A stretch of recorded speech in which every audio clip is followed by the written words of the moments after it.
Okay, so first thing we're going to do is just check that we have got sufficient notes about these different types of enzymes that we looked at the other day when we did the digestive system. I know you've got a page of notes here, this is just a blank booklet. So we've not mentioned this word before, but we have talked about these words before. I've got a copy on my other screen here, a photograph of the syllabus, so we've got exactly the right words that we're going to need to know.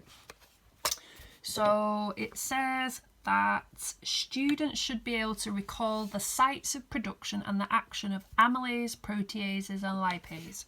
So we've got a game here, haven't we? We've got a set of notes here, but we've got a game that we cut out that we can have a little play. So your job with the game that you've played, you can do quite a lot of practice this lesson. You've got that strip intact. You're going to shuffle these cards up, each of these, and then try and rearrange them back into this correct order. So these three big molecules, starch is broken down by amylase into sugars. The amylase is produced in the salivary gland, the pancreas and the small intestine, and the starch gets digested in the mouth and the small intestine. Protein is broken down by protease enzymes into amino acids. This happens because proteases are produced in the stomach, the pancreas and the small intestine, and proteins digested in the stomach and small intestine. So this is where the enzymes produce, this is where the digestion actually happens. Because, for example, the food doesn't go into the pancreas, but the pancreas secretes the enzyme, releases it into the small intestine. Lipids, fats and oils, are broken down by lipase enzyme into 1 glycerol and 3 fatty acids. Make sure you know that ratio. And that happens because the pancreas and the small intestine produce lipase, so that digestion happens in the small intestine. So you can play this game later on this lesson when you've done your other jobs. So let's just have a look at the notes we need to know here. It says carbohydrates, I'm just reading from the spec, break down carbohydrates into simple sugars.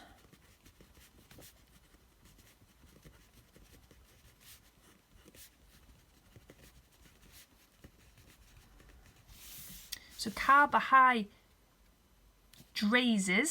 these are a family of enzymes.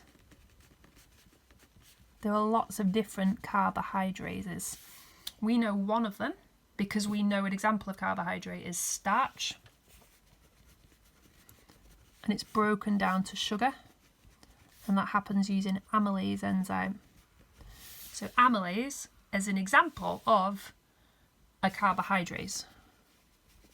There are other examples of carbohydrates, but you don't need to know any of them. For example, cellulose gets broken down by cellulase into sugar.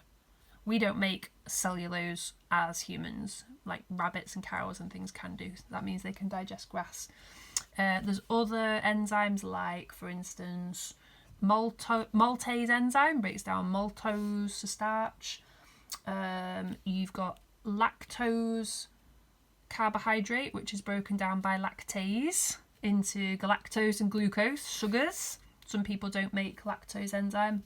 Basically, this is a family of enzymes. They all break down some kind of carbohydrate into simple sugars.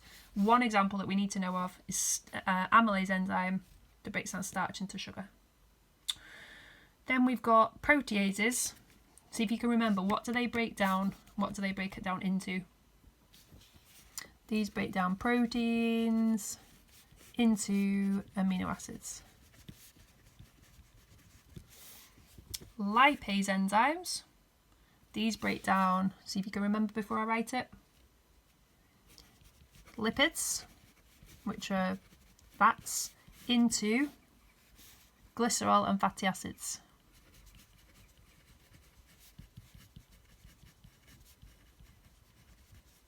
So 3 fatty acids and 1 glycerol. Right, and then bile, we've written this down already, but we just need to check we understand this. Bile is not an enzyme. People think it is every year and it's not. Bile is a liquid and it helps an enzyme to work. So bile is made in the liver, it's stored in the gallbladder, it's alkali, and the good thing about it being alkali is it neutralizes stomach acid.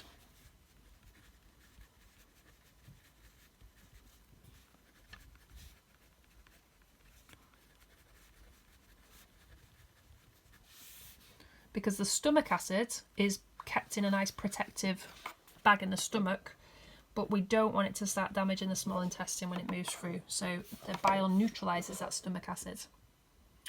And the other job that bile does is it emulsifies fats. And what that means is it takes a big blob of fat, we did talk about this last lesson, and it splits it up into smaller droplets.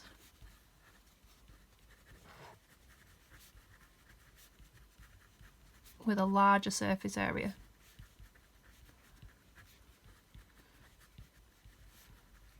And what that means is the enzyme that breaks down the fat has got more space to start nibbling at and breaking the fats down. So it's smaller droplets with a larger surface area for lipase to act on.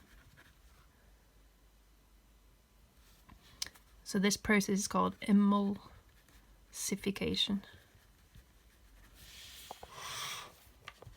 Okay, so that's one job for today done.